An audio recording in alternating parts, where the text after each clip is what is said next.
Okay. Welcome, everybody. Let's do a quick roll call here. I'll start. Stan O'Loughlin. Rohit Acharya. Megan Leach. Maddie Nacita. David Turner. Shante Fald. Jill Serrata.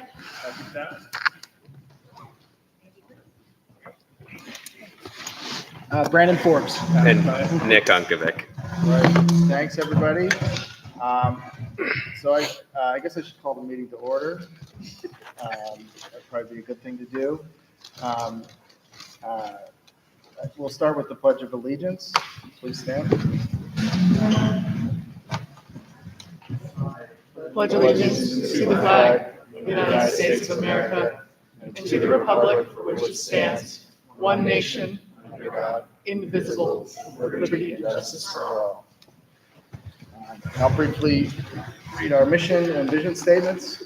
The mission of ECS is to educate each student to high academic standards using innovative curricula that will foster knowledge, love of, and respect for the environment and preserve it for future generations. We grow citizens. Our vision: every ECS graduate will be an actively engaged citizen, driving thoughtful change in the world around us. I'd like to recognize our guests, or rather, I'll let Dave Turner take the floor to recognize our guest. Sure. So on behalf of the governance committee, I've begun to meet with potential candidates for the board, and we have two here who I will ask just to say hello. We have Meghana and Samantha. Meghana, can you just tell us a tiny bit about yourself? My name is Meghana. I'm a medicine over at Children's. I do about 50% of my care in academic practice and 50% over at Health, right? Older gentlemen. I guess I also work at a detox, but that's kind of on top. But it's very nice to meet all of you. I just had a baby 5.5 weeks ago. Congratulations. Not like spit up.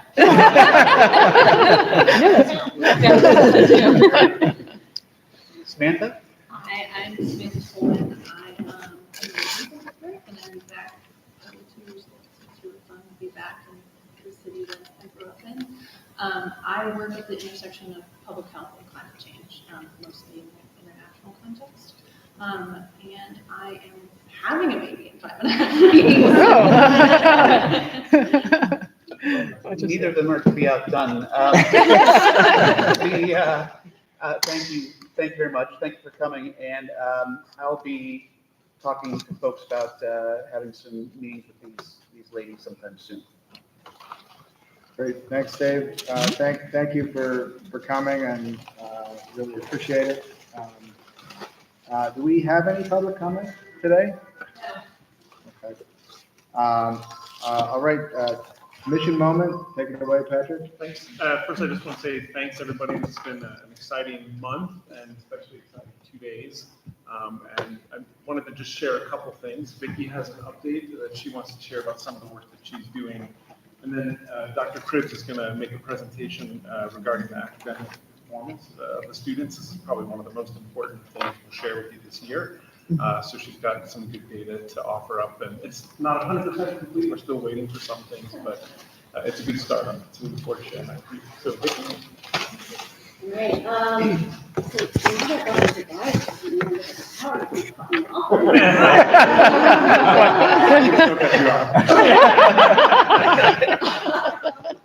I was told the long meetings. I'll try to be quick. I just want to give an update. There was a paper for you guys who were able to. I won't talk more. You can peruse it on your own later if you would like. But the first page and the second page is what I'm going to quickly run through. I want to explain my approach to environmental mission strategy or innovation strategy, and so I bucketed it to the 4 focus areas at the top. So professional growth and thought leadership, growth of spaces for student exploration, code techniques and best practices, and environmental education alignment. I know you've heard me talk about specifically the middle school program and then the ripple effect across the district. The different events that we're having or different experiences we're having at the school that I was trying to lay out. for you, what we are seeing coming up in the school year that are sparks. So we're not quite there yet, but there's sparks to keep building the momentum. So if we can keep highlighting them, keep building the momentum, we can slowly transform back to the mission.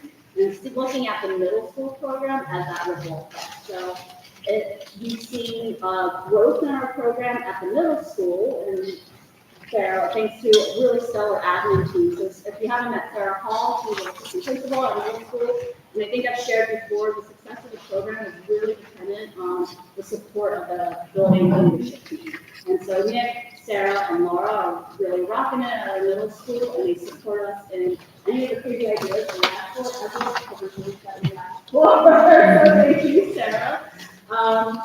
But we're starting to notice this ripple effect across the district. So it's compelling others to action and wanting to, so it's had that effect where others are peeking in, oh, I want a little bit of that. And so it's doing exactly what we hoped it would do, not just at the middle school, but across the district. So you can look at how it's impacting our lower grades, but I really am hoping it'll impact up into our higher grades and laying the groundwork for green tech and sustainability-focused workforce development. And so the pieces of the EC middle school progression is intentionally designed to then lay the groundwork and foundation for our high school.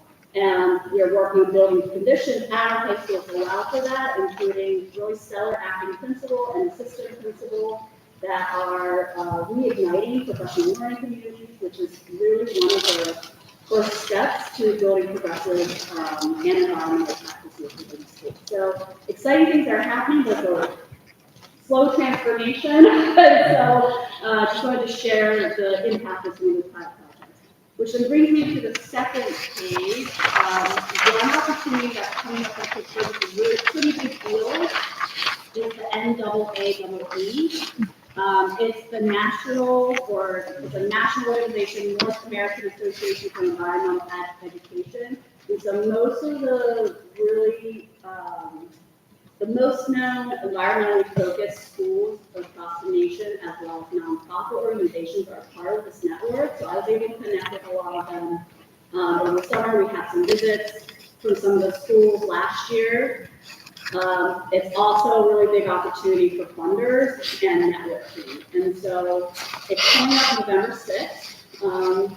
Because of the work that Dr. Chris and Dr. Dow have done to recommit to aligning committee and connecting to people on the planet across the district, we've had a lot of interest in continuing development, professional development, thought leadership, as well as thinking about onboarding and recruitment opportunities. We have a grant out right now, it's an eSTEM grant to NAAEE. We haven't pending, right? We don't know when we'll hear back about it, but it's aligned with also the conference.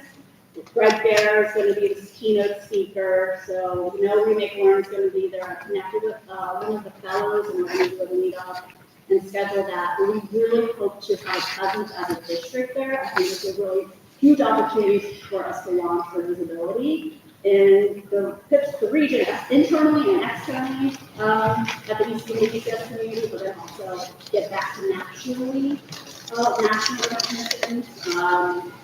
So I put some how might be questions there. I like a good question, but thinking about, I know the leadership team is thinking about this, but how might we as a district build our presence within the environmental education community, and then how might we as a district invest resources and time on people? And this is one way to really cement some of the work that we've been doing. Middle school has asked to send a cohort of 7. We would love to send more across the district.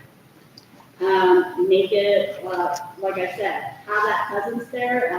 So if you can think of creative ways to send more people there, send more staff, it's not just money, I think it's also time, because whenever we have staff going to professional development, there's always coverages. So I just think it's a huge commitment on our part if we're able to figure it out. And I know that you both are on it, but one thing to note is early bird registration ends September 13th. Our next board meeting is September 18th. And so we need to think about that as well. I don't know if you have anything else to add or Nicole knows the network pretty well. If anybody else knows of anybody going to this, I mean, in the nerdy environmental world, everybody's going. And then I'll say, we'll see you there. So it's, you're in the nerdy environmental world. Anything, Brandon, anything? Yeah, anything? Is there, I mean, do we have pretty good connections to any of the conference organizers? I don't know if you were, other than Greg Bear is a keynote, and so I'm thinking that Remake has something to do with it, as well as Grable, and then you know, Dr. Doyle at Grable. I don't know about who's organizing here. I just know, so maybe Tom Julie Paul from Coast Education is a fellow, and so that's the closest connection I have. Do you know of any organizers? Part of the goal is, among other things, be present, but also to get connected to this organization and start to understand. You know, they run environmental centers and things of that sort, but who are the other K-12 operations that we can connect with? Yeah.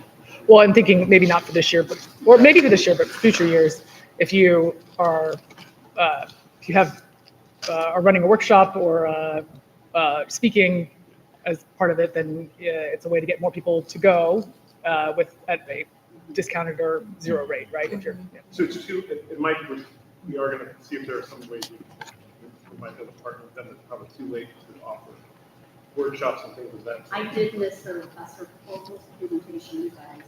But it's, Yeah. Yeah. it's all right. I still think we can be present and develop that relationship. That's Yeah, and I think this is something we did when Junior Health School Academy was here. This was early on in ECS's days. It aligned, I think, some of our conference days, but we had all the staff ready. And so I think it would just happen to align on days that we already did not have school in session. But it was a nice moment for the district to show a commitment to environmental education. And so not just this conference, but just thinking about what conditions can we set to make sure that we are allowing our staff to continue on with this, as well as networking for potential recruitment opportunities. Is this the first time they're in Pittsburgh, or do they always? Yeah. So are they in different cities every? It is different. I was wondering, this is a prime opportunity to send people without travel Yeah. and hotel. exactly. So like It's take cheaper now. advantage. And Next year next year when you do presentations, then you're sending specific people that, And I didn't know before, but we were able to send cohorts to other conferences because of the Richard King Mellon grant, and so we're continuously looking for grants to fund this type of learning, because travel is the biggest barrier for us as a public school system. I mean, I think certainly, I know Patrick brought this up, I mean, it certainly seems like a prime opportunity to build our profile, position the organization, and be creative about getting people there, because it can never be cheaper or easier, or for the potential for having critical mass. I think seems like a prime opportunity. I'm sure the board would be supportive of trying to figure out ways to do that. So. Okay. Thank you. Dr. Hurts? So I wanted to take a minute to talk about data the ECS data from last school year, but before I did that, I just wanted to publicly let everybody know that our teachers are doing an amazing job this year. Day 2 of school today. We have happy kids, happy parents, happy staff members. Our primary school, we saw our Instagram posts from Bubbles on their first day of school. Our intermediate schools had music playing. There was just a general sense of community in the past couple days, and everyone feels really good. I'm hearing from lots of people that this year, for the first time, people feel like that kind of weight of the newness has kind of gone away. Vicki was sharing this idea of alignment, connecting, and committing, and then nothing was really added for them. It's more about aligning our systems and structures, making sure we're committing to our planet, and then connecting to each other and building those relationships. So for our teachers and staff, that felt really good for them. We started the year off in a field right? So we also kind of reconnected to who we were. We were in the meadow for the kickoff for staff. That felt also like we were all home again. We were back in the place that kind of ECS grew from in our intermediate school, and so a lot of folks felt that that was a really nice way to connect to the mission. So I just wanted to also let you know that we're off to a good start. And then I'm going to share some data about last school year with you, and kind of thinking about some of the things that were positives and things that are opportunities for growth, and then some things about what we don't know. So what I have for you is each PSA and then one talk about a little bit later. But I have a slide for you for every grade and then a thing over time. Okay, so we'll start with third grade. You'll see 2 charts on each slide, one or except for fourth and eighth grade, which has 3. So we have an ELA and a math, and you'll notice the dark blue section is our students who scored in the advanced category over their PSAs, and that red or orange color is proficient. So obviously we want to see more students in that orange and dark blue than we do in the green and the light blue. Green is just scoring basic, and below basic is in the light blue.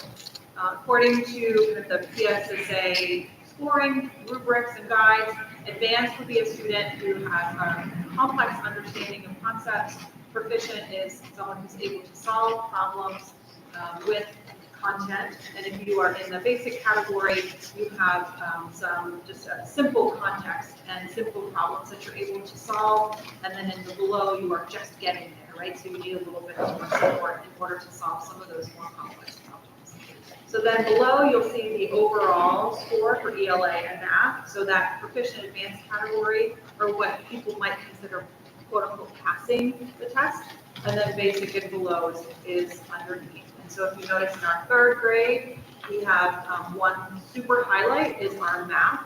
And in that third grade math category of advanced, we did have 48.5% of our students. So that's a really high percentage for our students. It's something that we're really proud of. A lot of the work that E.L. Abrams, one of our associate directors of math, is doing with complexity in math and also equity in math with Dr. Ayeku has really supported the growth of students in math. Yeah. The important thing I think about fifth grade ELA is that it's important to look at as a predictor for future success. So the more kids that we have at this advanced in third grade, the more likely they're going to be successful. So that's the key. Yeah. And so then if you look at what our third graders historically have done over time, so we have the blue is ELA and the red or orange is math. And these are not the same students, but this is the grade band, right? So if you look at it, started in 2019, 2020 is there, but there really is no score there. That was COVID year, so just think of it as kind of going through that line, right? So, and one of the things to note here is if you look at our scores in both ELA and math in third grade prior to COVID, we actually have made rebounds in third grade from like that COVID dip that you see in that 2021 year, and we surpassed it. So our third graders are making gains. They're doing, the teachers are doing the work that they need to do to catch any student up that may have had some learning gaps because of COVID. So it's something to be really excited about. In fourth grade, this is our ELA and math, and then we also have a slide for science. But one of the things to note here, in fourth grade ELA, we have 65.6% of our students who are in the advanced category, and only 2.2% in that below category. So in this one, that language sliver is really, really small. You really want to see no student in that below basic category. The students in that, you really want to make sure that they're able to get enough, gain enough ground in each school year so that they're able to solve those complex problems like their peers in that advanced category. And then in our fourth grade math, we have 71.6% of our students overall proficient in advanced. But again, that advanced category in math is pretty high for us, which is 40%. We're talking about 120 students or so per grade. 104. 104. Yep. And then in our fourth grade science, we are ECS after all. The advanced category in fourth grade science is 71.7. So we're really excited about the alignment of our science standards to our curriculum and environmental literacy, and we're seeing a lot of changes. So overall, in science, we're at 93% of our students proficient. So this is that fourth grade band over time. So the orange is math, the blue is ELA, and the green is science. And again, something that you'll see here, which is interesting about fourth grade, is they actually didn't really see a huge dip and decline from COVID, but they are again making gains. So they're higher now than they were when we prior to the pandemic. And if you look at that math, we have made some significant gains in fourth grade math. Fifth grade. So fifth grade ELA, again, we had 85.3% of our students proficient or advanced, which is a really strong number. And in our fifth grade math, we had 39.6% of our students advanced, but 82.3% proficient or advanced overall. So one of the things with fifth grade over time you see is that they had a bigger dip because of COVID in that 2021 range. But again, these students, the teachers in fifth grade, that fifth grade math team is allowing students to score higher now than they were in math prior to COVID. So some of the things that we've changed in our curriculum and the ways that we're teaching math are affecting students positively at that grade. So this slide shows you each individual grade and content area. So on the far left, you have third grade ELA, and what you see there is just that show of a dip from COVID. So there is no kind of 2019, 2020 band, right? So that was in that slide that kind of went over it. And you see pretty significant, other than fourth grade, a drop right after COVID, and then those grade bands have been able to go up.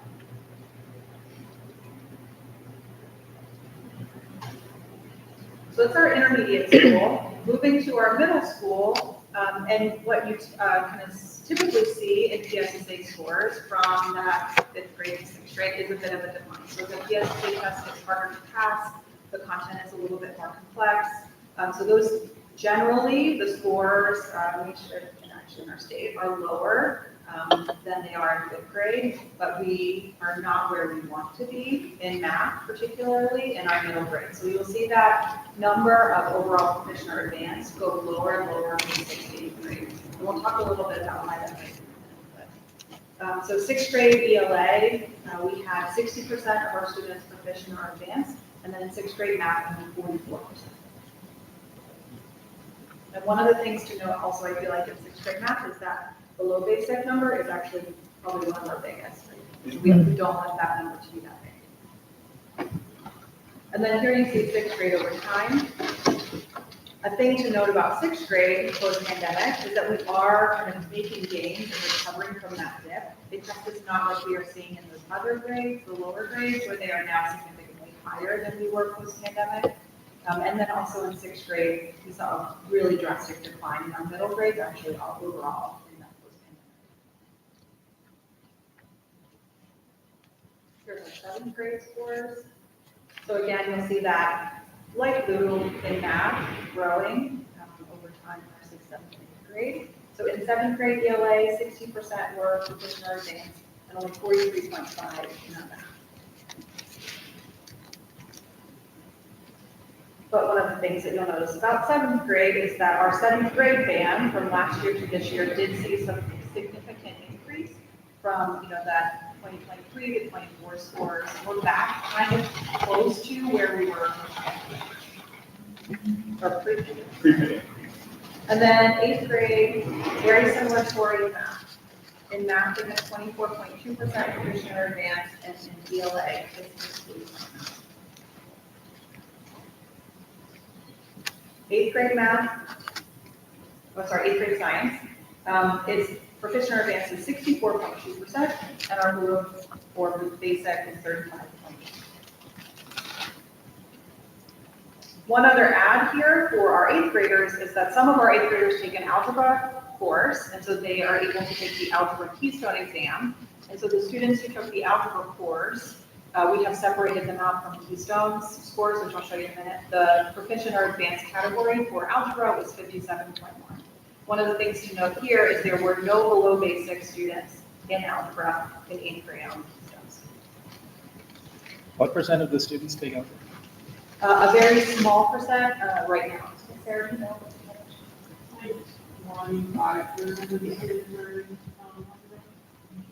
Thank you. And so here's our 8th grade over time for ELA, math, and science. We are in 8th grade nowhere near where we were pre-pandemic, but we are starting to see a little bit of an increase. So one of the things I did is look at our last year's 8th grade, those students over time, to see if we could see how those students did. Now, the one thing to note is that I was unable to determine if these are the exact same student cohorts. So, but we do know that a majority of them are, maybe 70% of them are the same students. So there's their 3rd grade score. 4th grade is 0 because they didn't take the PSSAs in 4th grade. And then you'll see 5th grade, they saw kind of a little bit of an increase. 6th grade, 7th grade, 8th grade. So they're making gains from last year to this year. It's just nowhere near where we need them to make a gain.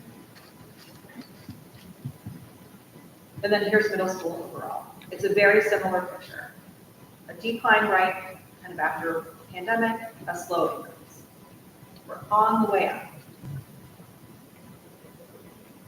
So then we have our Keystone scores. So Keystone scores are a little bit hard to give you a snapshot in time because any one particular student can take the Keystones multiple times and not just one sitting of the test counts towards their overall passing of that Keystone. So I can take the algebra test 2 times. It has 2 sections. I can take my score from the first time I take it, 1 section, and my second section on the second time I take it, add them together, and I might actually pass the Keystone. So I might not pass it 1 time, I might not pass it the second time, but my composite score actually gets me to pass it. So It's very complicated. what I decided to do was to be able to replace very easily every senior class, the percentage of students that are our seniors that graduate with Keystone proficiency. So this chart is last year's seniors. So 31% of our last year's seniors passed just on straight Keystone proficiency. One thing to note is that they were the students in 8th grade who didn't take the algebra Keystone exam and passed out of it because it was COVID. So this is just potentially 2 Keystone exams, bio and lit. From here on, they will have 3. And then 27.6% of our seniors last year had that composite score situation. So they essentially passed the Keystones, but they did it with little bits and pieces from here. And so that means that we had an overall 58.6% proficiency in Keystones for our seniors. And then also just want to again throw in there that we had a 97% graduation rate. Very important. So the other pathways, there's a CTE concentrator pathway, an alternative assessment pathway, and an evidence-based pathway. And so you see the other category that's pretty high is our evidence-based. Now, what I was able to do, this is from a study that's come out just recently. They're the NWEA, which is our MAPS assessment, and then other benchmarking types of assessments. They went out and they mined all the data that they had from these national benchmarking assessments. So this is not just the state of Pennsylvania, this is a national chart. And what this is showing is the trends in what we're seeing in our school too, kind of on a national level. So these exams are showing that from kindergarten through 8th grade, kindergarten is showing the most drastic decline. So the gray band is pre-COVID, and then the green bands are every year after. And so every time you see a dip, obviously that's COVID, is higher in K1, 2, and 3. It's interesting that it's not quite that way for us. We saw some of these bigger dips in middle school, but what they are also seeing here in reading is that once you have that low number, it's really taking a long time to climb out of it in our upper grades. So this is reading, and then this is math. And so grade 8 math, over the past 3 years nationally, there's been no significant change. So NWEA, which is MAPS, puts together this chart that says how long is it going to take each grade band to recover after their learning loss. And so the bars show you kind of that magnitude of the gap, and then the line and the numbers on the line are equivalent to how many months of school a child in that grade band needs if they are not proficient to reach proficiency. So in third grade, you only need 1.3 months, according to all of the data that you've gathered. But now post-pandemic, an eighth grader actually needs 9.3 months to recover the loss in math. Our eighth graders were in fourth grade when the pandemic hit. So hypothesis could be that the fourth grade math benchmark of skills that you need for algebra, geometry, and beyond is pretty high.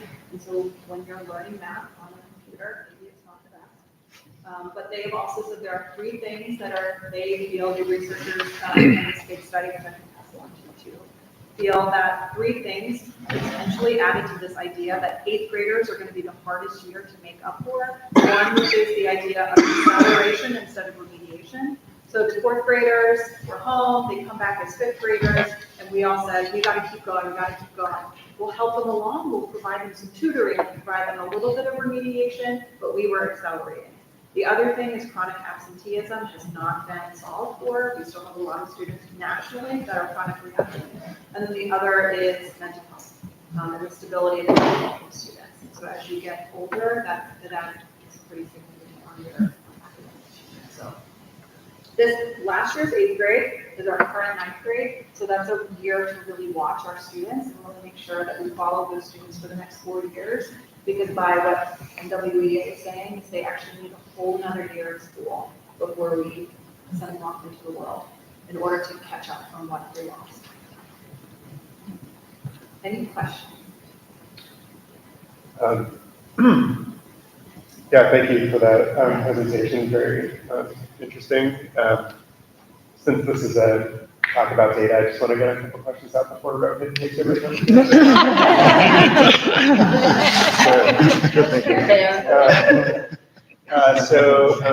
you, do you have any data to show us about, number one, how these numbers compare to maybe your schools? And then the second question is, do you have a breakdown of the children of color in school versus?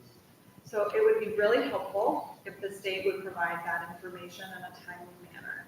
I just got an email from PBOS, which is the state's reporting of the growth data, and they said they are not yet ready to share PBOS data, and they don't have an anticipated release date. So we don't have growth data. It's not, the scores are not an E-metric, which is the state system that breaks down students by race. I have names and numbers, and we could potentially do that ourselves, but it's better to see the totality of it.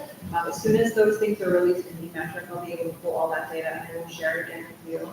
And that means that the state comparable numbers are 2023, they're not 2024 yet. So we anticipate having this probably late September in a really nice time frame for being able to use the data.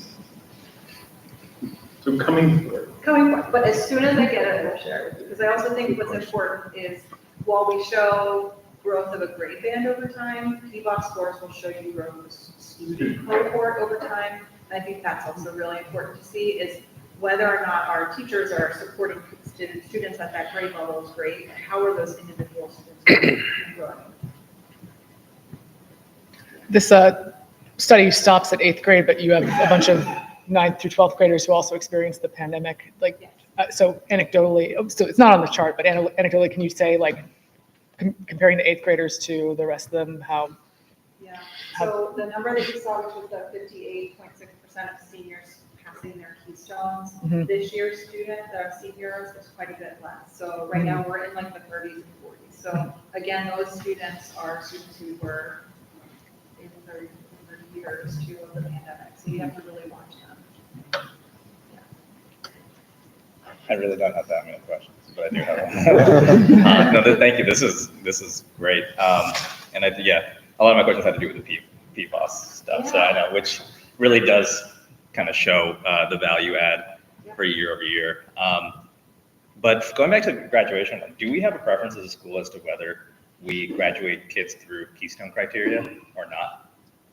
So it is an indicator from the state, right? So as far as whether we're actually hitting those markers that the state wants us to hit, yes, we would want kids to have Keystone proficiency. It means that they've been able to essentially say that they have algebra, biology, and literacy proficient. Right. So that would be at those levels. But that doesn't mean that the other indicators aren't important. And the things that they're actually collecting data on are the things that we would want them to. So do students have internships? Are they doing service learning projects? Have they taken the SATs, the ACTs? And so all of those pieces, we're still tracking internally, and we can see how many of our students are doing not just one pathway, but are doing all of them. So that would be like that evidence, Yes. evidence Yeah. pathway, okay. Yep, Oh, that's great. yep. And then, I mean, CPR tests and certifications and OSHA certifications, all of those things. So we don't have a bias in one direction or another, but we certainly, you know, if we can get them to pass the test, that's the easiest, simplest route. So that slide then meant that evidence-based kids, those are the kids who graduated only through that pathway. Yes. But there may be Keystone kids who also, who pass through Keystones, but also did the other Keystones as well. Yeah, they So could. they- Yeah, okay. but they don't overlap. So what I try to do Got is pull out the kids, the Keystone proficiency kids, those are just Keystone, just. And so like a waterfall, like you kind of like do Yeah. Keystone first. And then, Yeah. Yeah. Got it. Thank you. Yeah, so I'm not, I can't do any math right. It does come to 100. Yeah. And then from a school perspective, do we provide more resources to kids who do not pass the Keystone criteria to make sure that they do find alternative ways to graduation? Okay. Yeah, so they're weekly, we meet as a high school team, the principal, assistant principal, academic folks. And then we talk about just general things that are going on in the high school, strategic thinking. But one of the other standing agenda items is to look at this thing called the Pathways to Graduation Toolkit. And so as students get one of these things accomplished, we're able to check them off, and we can watch the dashboard and say, all of our students are ready to graduate, they're not ready to graduate. And we make changes along their curriculum and their. Is this a good time to remember that it's got a 97%? I still think this is, I mean,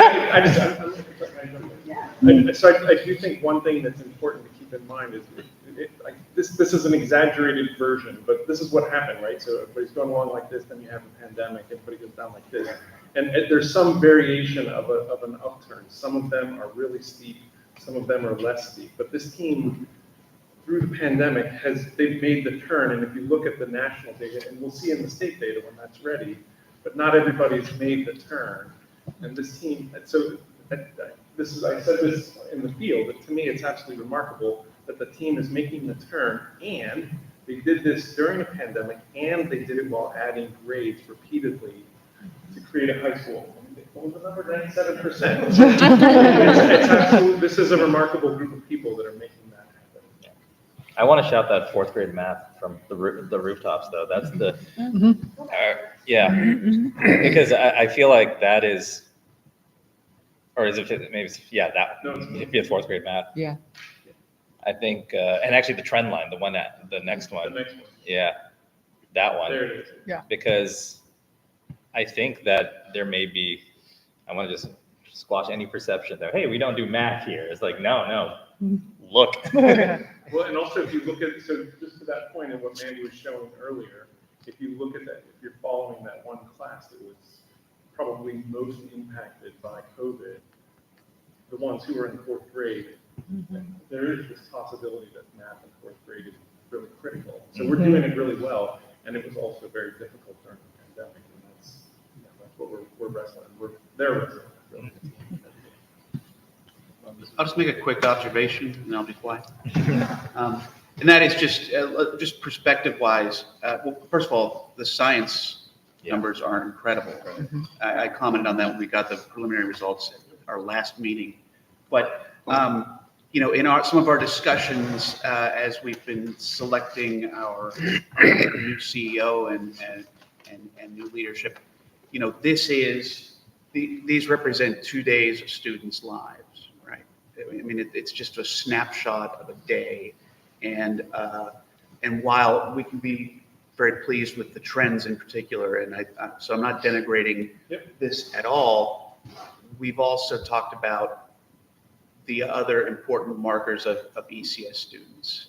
And so while we can be proud of this and should be proud of this, I want to make sure we're all keeping in perspective that this is the standard part of the job, right? And we're working for the ECS part of the students that we graduate. So just a little perspective on that. Thanks, Dave. Good perspective. Any other questions about this? Last one was special education is a part of this, or is, okay. So this also includes all kids on IEPs as well? The only students that would not be in here are students with CASA. Okay. Which is a very small number. Okay. Yeah. Wow. Right. Is there anything else on this, or we move to the consent agenda? All right, terrific. That's super exciting. I'm very excited about that agenda. So I guess just to quickly go through this, hopefully most of you, all of you have had a chance to review some of these items. Any questions about anything? Yes. One thing we're going to strike is in item 6.4 is the Kingsley lease agreement. I guess we'll do that some other time. Next one. Okay. But everything else, are there any questions about any of the other items? Is that part of the, well, that's part of the consent agenda. Then I guess I would ask, I know we've had a good relationship with our accountants. Are these, do we know if these numbers, these annual numbers are in line with what can be expected of a nonprofit with our budget and employees? It's just a number I noticed and thought that's a pretty significant investment each year. Right, yep, that's pretty consistent. Okay. Yeah, I don't have any concerns about that number. I know what CMU pays for their audits, and it's way more. And what is K-12 LLC? So that is a furniture supplier, so we have some new furniture for our 6th and 7th grade classrooms. I did have one question about the D'Agostino contract, because that's for the primary school and the keeping the door locked, and I know there were a lot of questions in the previous board meeting about that, and I don't know if everybody felt like they got their questions resolved. I wasn't in finance and facilities meeting, so I just wanted to make sure everybody's comfortable with that one. I'm looking at. I will say I raised the questions again. I will say I'm never going to be comfortable with a door that can be locked from the inside and subject to some sort of malfunction. But it sounds like all the questions were asked and answered by our administration. So I'm happy to go along with the flow here. We definitely need this. And the K-12 grant is through. Yeah, go ahead. Is through So a grant. K-12, we did fund that through the research now because they are so Mark Barger works, he's an educational consultant who works closely with us around student-centered flexible seating and also training teachers to be able to use that space. So it's unique in that it's not just a furniture vendor, they're actually supporting and thinking about the environment as a learning space. And so it's really mission aligned, and so we're getting more out of it. I love pedagogical furniture, so. It's very pedagogical and very on brand too, actually.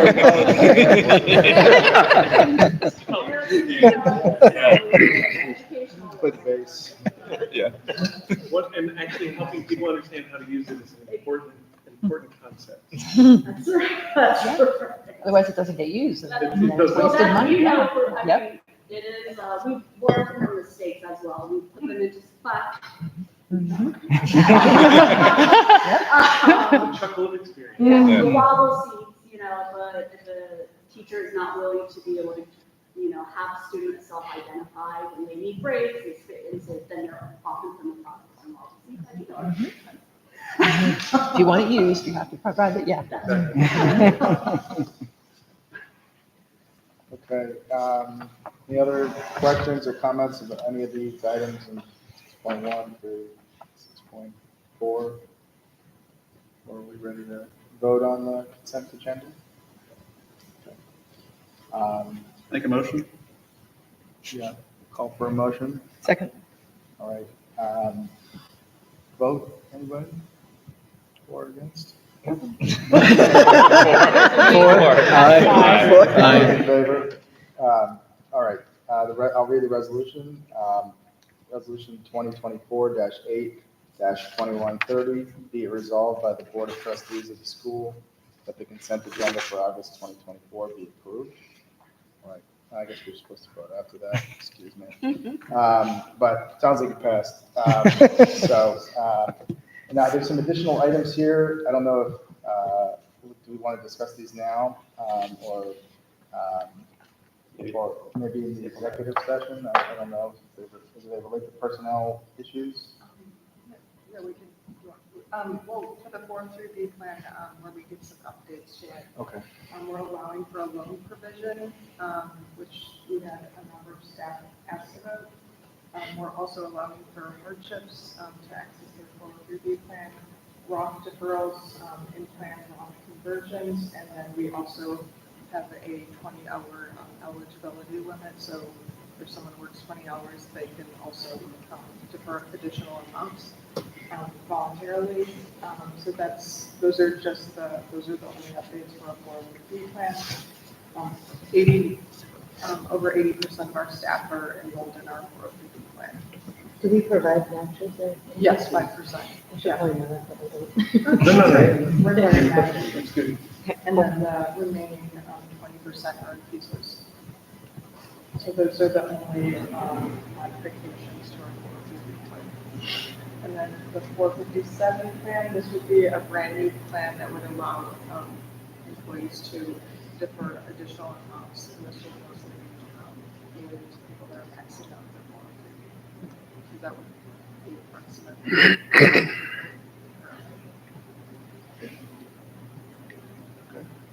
Thank you. And we don't need to vote on the amendment to 433. We should vote on it. We should vote on that, right? Because I don't think, because we don't have a resolution here, or a separate resolution. I guess I wasn't sure if it's on the consent agenda or not. That was the idea. Well, if we're going to vote, maybe, Michelle, can you just tell us, I mean, it seems to me like these are all employee-friendly additions that. Yes. Okay.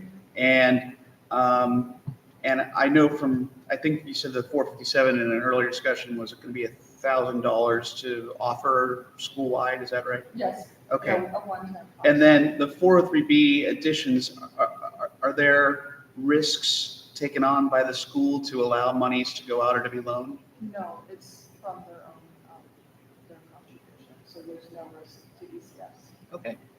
And are there any additional costs with the 403B? No, there's no cost to modify that for that amendment. Okay. Witness is dismissed. Yeah,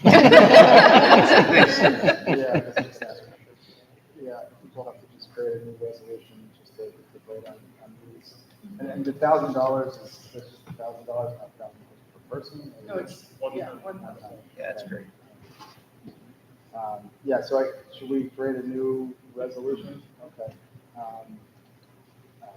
Should we wait or should I Go for it. Wait. All right, motion, call for motion. I'll move. Second? I'll second. All right. So all in favor Of accepting the plan. of accepting the plan? Sorry. Thank you. Yeah. All right, so we'll just add the resolution amendments later. Yep. And go from there. Okay. That's great. Okay, board education is the next item. Preliminary academic outcomes. I think that's what we That's what we already did, that's what I thought, but just making sure. I'm not even at 7. So, move to business. First item luckily is me. Executive committee report. I don't have much to report. Obviously, it's a new year.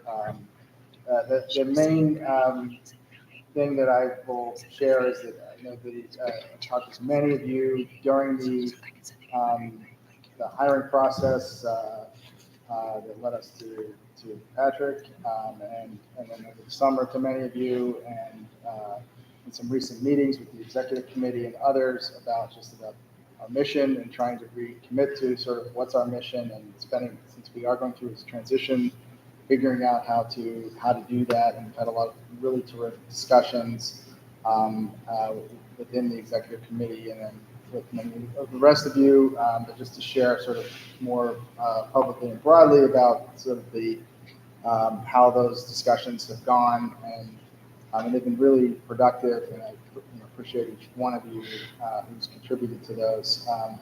I think there's just and I won't get into too many details, but just give an idea that the general consensus is that really, I think as David mentioned earlier, sort of the ECS part of this, it's a school, we have lots of school things that we have to do, but the ECS has a very particular mission towards environmental education, sustainability, and all the constellation of issues that relate to that, coming back to community, the fact that we are in a city and has a built environment. It's not just about, forests and trees and birds singing. It also has to do with what it means to live in a human-built environment, and our connection to that.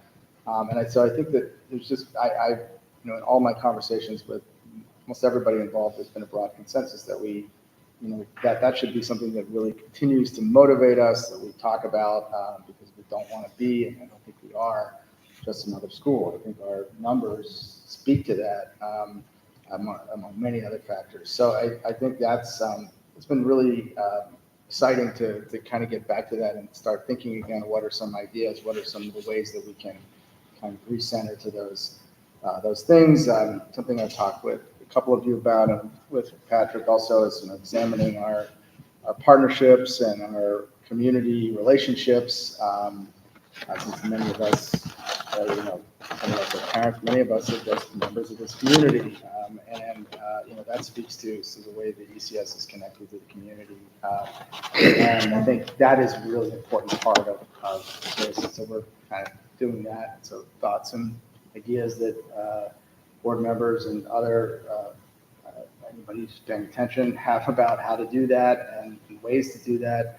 I think that's going to be something that we're really taking a close look at. So there's obviously a lot of other issues on the horizon with our campuses and developments there, and the curriculum, but I think that missions, I think we're really spending a lot of time thinking about how to recommit to that, how to turn it from just vision and just talk into real concrete things that we can point to, and really take the school from what it's been to be at the sort of its next natural phase. So I appreciate everybody's time that they've spent, and I really appreciate this group, and so thank you in advance for your continuing contributions. But that's been the main work of the executive committee. So and we'll hope to continue that work. So I don't know. Next on the list, we have a governance committee report. I don't know, Dave, do you have some things to report? Of course I do. Yeah, you know that. Don't act like this is a surprise. I'm sorry. I sent out an email to my team, the governance committee, which, by the way, you'll note is the first individual committee listed here. And I think you all should just take a minute and soak that in. We are going to try to have monthly meetings with the group. I said that and got no reply, but we're going to get a reply. We are going to following Rohit as our leading blogger. We're going to just collect wonderful individuals to be on the board, but we also want to take some time and discussions with the executive committee, and Patrick helped us to this a little bit, to plot out how and when to bring in new people so that we don't find ourselves in a position like happened not too long ago where there was sort of a big gap of knowledge. We are going to take on our shoulders the continuing policy review, which lasted all of last year and I believe got us through 2 policies maybe. So it is my sincere commitment to get us through that important but monotonous, in fairness, process. And then lastly, we will be undertaking to come up with some metrics that we want to share with Patrick to be able to ultimately have an evaluation with him, but throughout the year be able to have a series of feedback opportunities to, as they say, help us help you, because if we at the end of the year have an evaluation of Patrick and it's all in red and X's, we've all done a bad job as board members. So we want to continue to support Patrick, and that will be part of that process as well. All right. One thing I forgot to mention, I should mention, there's no plan yet, but just to put it on everybody's mind, we did discuss a little bit trying to have another, as we did last year, and probably in previous years, a board retreat of sorts, I think, to talk a little bit about mission and brainstorm on a variety of issues. So it's just, I think October was thrown out as a possible time, because I think that's when we did it last year, but just something to keep in mind, and I'm sure we'll talk more about that at some point. And thank you, Dave, for that report. And again, as always, if you're aware of people who are interested in serving on the board, have good ideas about targeting people to serve on the board, especially with keeping in mind what I said earlier about building relationships with community organizations, community groups, just important entities in our community, because I think those two can work together.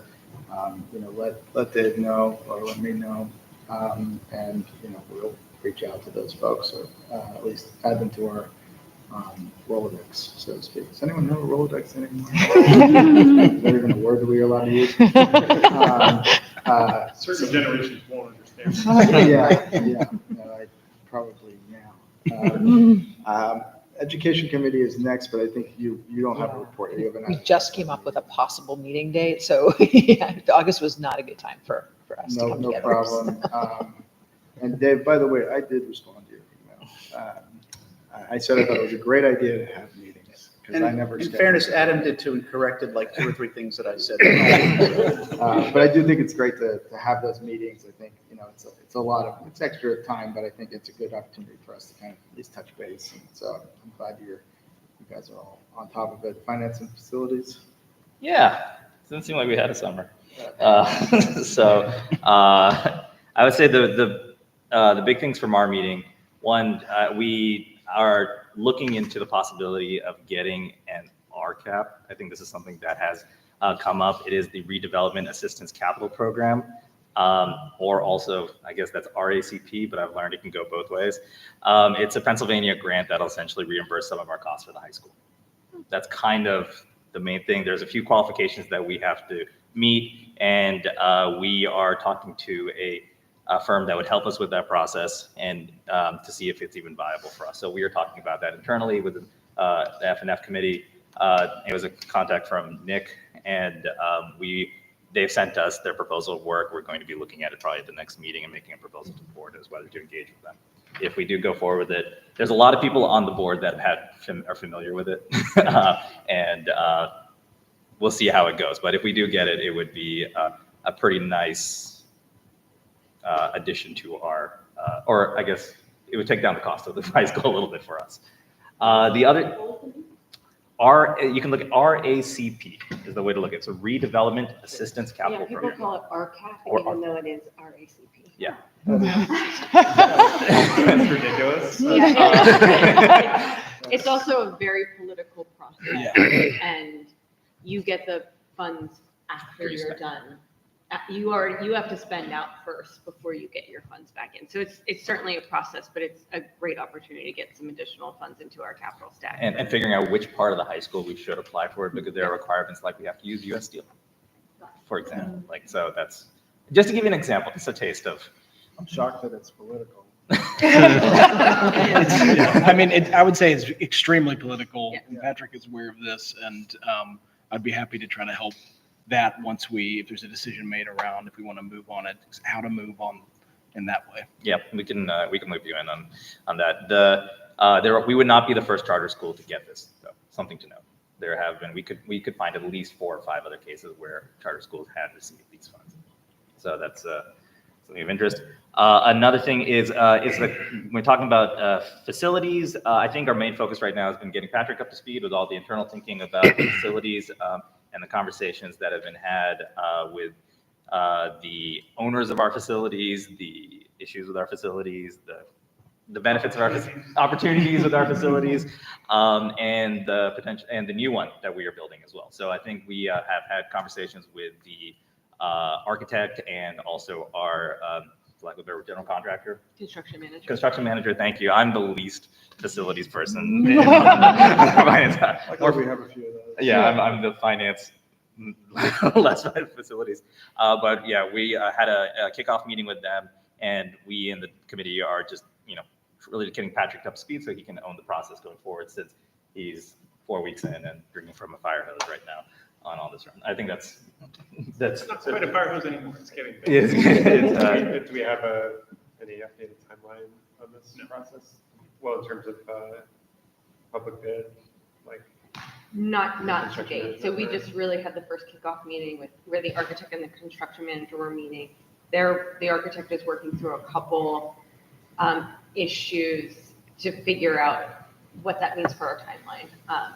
And we have a little sort of off-cycle meeting to talk about some of the, I guess I would say, the way the architect was engaging with our construction manager or not. So no, we don't have an update yet, but we should, I would hope, by the next meeting. yes, we'll have a steadier plan. Yeah. But I think right now, our main focus is making sure that Patrick is as plugged in as possible on all this stuff, and so blame him. I'm literally asking as many questions as I can to make sure I understand it. I think it's going to take a little bit of time, but not too long. Yeah. Otherwise, then just standard, looking at payments over $500 and the other stuff, and looking at some new roles, especially security coordinator that was approving for that. But all in all, I think that's finance and facilities at a high level. Terrific. Thanks. And if we don't get that archive, I'm going to hold you personally.